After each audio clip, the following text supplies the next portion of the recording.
Assalamualaikum warahmatullahi wabarakatuh. Perkenalkan, nama saya Adisa Dwiwanti dengan NIM 196500037 dari jurusan Teknik Informatika Universitas Islam Negeri Maulana Malik Ibrahim Malang.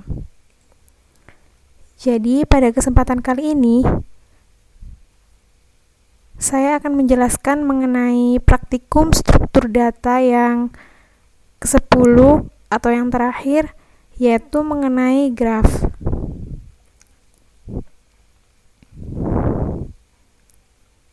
Nah, graf itu sendiri adalah struktur data yang hampir menyerupai tree. Dan graf itu terdiri dari simpul dan busur yang secara matematis itu dapat dinyatakan sebagai G sama dengan V, E, di mana G adalah graf, V adalah vertex atau simpul, dan E adalah edge atau busur. Nah, graf itu sendiri dapat digunakan untuk merepresentasikan jaringan, peta, penjadwalan, dan lain-lain. Nah, di dalam graf itu sendiri ada beberapa kategori. Yang pertama, undirected graph atau graf yang tidak berarah. Nah, tipe graf ini itu dapat digunakan untuk merepresentasikan symmetric relationship. Contohnya itu friendship atau pertemanan di aplikasi Facebook. Nah, seperti ini, Aris berteman dengan Chandra, begitu pula sebaliknya Chandra berteman dengan Aris. Kemudian Aris berteman dengan Bahrul, sebaliknya pula Bahrul berteman dengan Aris. Namun, ada sebagian orang itu juga bisa tidak saling mengenal dan juga tidak berhubungan atau tidak berteman di Facebook. Contohnya Bahrul dan Chandra ini tidak saling mengenal sehingga tidak terdapat path-nya itu tidak terhubung. Yang kedua ada directed graph.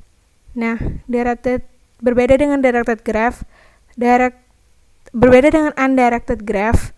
Directed graph ini tuh menunjukkan asymmetric relationship atau yang berarah. Contohnya itu pada page link yang ada di website. Satu link dapat terhubung dengan link yang lain, namun link tersebut belum tentu terhubung dengan link awal. Contohnya, page B itu terhubung dengan page D. Begitu pula sebaliknya, page D terhubung dengan page B. Ini dapat dilihat dari panahnya. Kemudian page A terhubung ke page B, namun page B tidak terhubung ke page A. Begitu pula sebaliknya. Dan seterusnya. Kemudian ada weighted undirected graph. Lah, weighted undirected graph ini sama saja dengan undirected graph. Hanya saja pada edge atau busur atau simpulnya itu ada bobot. Nah, bobot pada graph undirected graph ini dapat merepresentasikan angka nyata, misalnya jarak atau waktu penerbangan yang ditempuh dari satu wilayah ke wilayah yang lain. Contohnya Malang Jakarta bobotnya 1 jam 20 menit, Jakarta Banjarmasin bobotnya 1 jam 40 menit, dan seterusnya. Kemudian yang terakhir ada weighted directed graph. Ini sama saja dengan directed graph, hanya saja tiap edge atau simpulnya itu diberi bobot berupa waktu bagi link yang dituju untuk merespon dan menampilkan data. Page B ke page D itu bobotnya 451. Page D ke page B itu bobotnya 523. Begitu pula seterusnya. Kemudian untuk praktikum kali ini, yang pertama kita disuruh untuk mengimplementasikan directed graph. Seperti ini. Kemudian yang kedua ada connectivity pada directed graph. Dan yang terakhir ada topological sorting dengan directed graph. Kita langsung menuju program. Yang pertama di sini saya ada kelas vertex. Kelas vertex itu sendiri adalah kelas yang berfungsi sebagai objek. Nah, ini ada variabel label, ada deklarasi variabel label dengan tipe data char, ada variabel was visited dengan tipe data boolean. Di sini ada juga constructor vertex dengan parameter label bertipe char. Yang kedua ada kelas graph. Nah, kelas graph ini adalah kelas yang berisi beberapa metode-metode yang akan kita gunakan untuk program kali ini. Yang pertama ada public class graph, ini berisi beberapa variabel-variabel. Yang pertama ada variabel maxvert, kemudian ada variabel vertex list, ada variabel adjmat. Nah, ini maksudnya adalah bentuk dari 2 dimensi.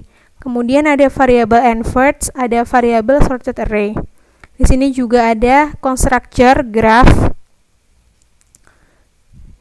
Kemudian ada ada metode, maksudnya ada metode add vertex. Metode add vertex ini adalah metode yang digunakan untuk menambahkan vertex atau simpul. Nah, seperti ini. Kemudian ada metode add edge, yaitu metode untuk menambahkan busur dengan awalnya dari start dan diakhiri dengan end. Dengan adjmat, start, end sama dengan 1. Nah, ini tuh merupakan salah satu implementasi dari direct graph. Karena jika kita ingin mengimplementasikan undirect graph, kita harus menambahkan program ini, adjmat, end, start sama dengan -1. Tapi kali ini kita akan mengimplementasikan direct graph, maka kita tidak perlu menulis atau mengetik program ini. Kemudian ada metode display. Nah, metode display ini sendiri adalah metode seperti biasa, metode yang digunakan untuk menampilkan dengan di sini kita menggunakan representasi graf yang berupa adjacency matrix, di mana ada row atau baris dan ada col atau kolom. Kemudian ini adalah kelas GraphApp, di mana kelas GraphApp ini adalah berisi metode main untuk menampilkan output. Yang pertama ada add vertex untuk menambahkan vertex yang berupa char, yaitu A, B, C, D, E. Kemudian ada add edge atau untuk menambahkan edge, di mana dari start ke end. Start ini 0, maksudnya indeks ke 0, berarti startnya A, N-nya indeks kedua yaitu C, dan seterusnya. Kita akan mencoba untuk merun program ini.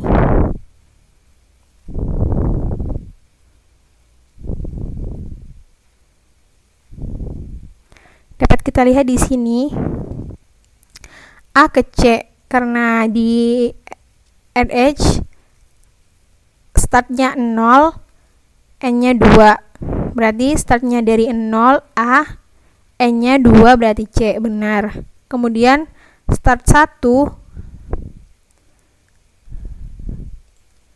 kemudian startnya 1, N-nya 0. Startnya dari B, N-nya dari A, berarti BA, benar.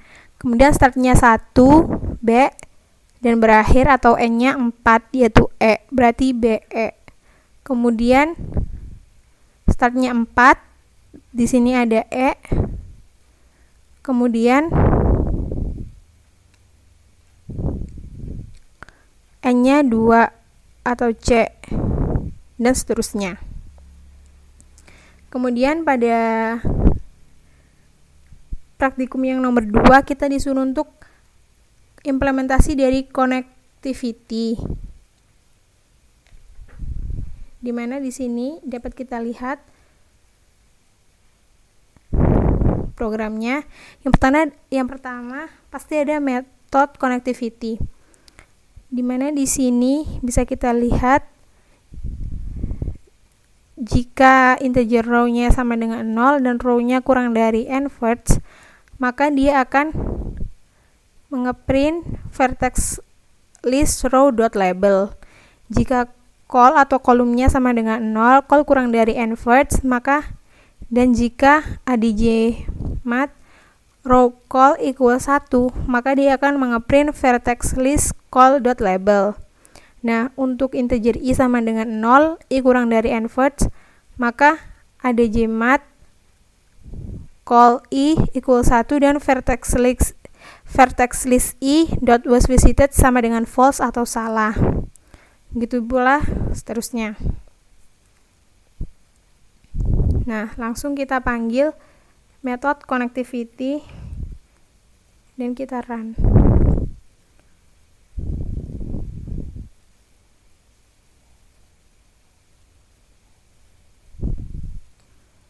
Nah, seperti ini. Maksudnya AC. AC itu adalah A itu terkonek dengan C. Kemudian di sini ada B, A, C, E. B terkonek dengan A. Kemudian A itu juga terkonek dengan C. Kemudian B itu juga terkonek dengan E. Maka B, A, C, E. Kemudian C itu tidak terkonek dengan label apapun, maka dia hanya terprint C. Kemudian ada D, E, C. D itu terkonek dengan E, kemudian E itu juga terkonek dengan C. Kemudian yang terakhir E terkonek dengan C. Seperti itu. Kemudian yang ketiga, kita disuruh untuk merepresentasikan topological sorting dengan directed graph. Nah, topological sorting itu sendiri adalah operasi lain yang dapat dimodelkan dengan graf. Nah, operasi ini tuh diperlukan untuk situasi di mana item atau kejadian perlu disusun berdasarkan urutan tertentu. Nah, misalnya dalam memilih mata kuliah, terdapat mata kuliah yang harus diambil terlebih dahulu sebelum mata kuliah yang lain. Nah, seperti ini contohnya. Untuk mengambil mata kuliah D, yang pertama harus kita ambil itu adalah mata kuliah A. Begitu pula mata kuliah E, kita harus mengambil mata kuliah A terlebih dahulu. Dan seterusnya. Maka di sini kita akan membuat metode topo. Yang pertama ada integer oric and first sama dengan and first. Ini tuh mengingat berapa banyaknya first. Kemudian ada while and first lebih dari 0, maka integer current vertex-nya itu no successor. Kemudian if current vertex-nya itu equals min 1, maka dia akan mengeprint error karena jika grafnya itu termasuk cycles atau bersiklus. Kemudian sorted array and first min 1 sama dengan vertex list current vertex dot label delete vertex current vertex. Kemudian ada looping for integer i sama dengan 0 dan i kurang dari oric and first, maka dia akan mengeprint sorted array i. Kemudian di sini juga ada metode no successor atau tidak ada penerus. Kemudian ada metode delete vertex, ada metode move row up, dan ada metode move call left. Ini adalah saya membuat kelas baru, kelas graph app topo untuk main class dari topo itu sendiri atau topological. Kita akan langsung merun. Dapat dilihat seperti ini. BAE ini adalah urutannya. BAE, D, G, C, F, H. Jika kita lihat dari sini, yang pertama adalah ini urutannya. Jadi yang pertama mata kuliah yang harus kita ambil adalah B, kemudian ada E, kemudian ada D, ada E, kemudian ada D, selanjutnya G, kemudian C, F, dan yang terakhir adalah H. Itu sudah urut. Saya kira sekian dari saya. Apabila ada kesalahan, saya mohon maaf. Saya akhiri. Wassalamualaikum warahmatullahi wabarakatuh.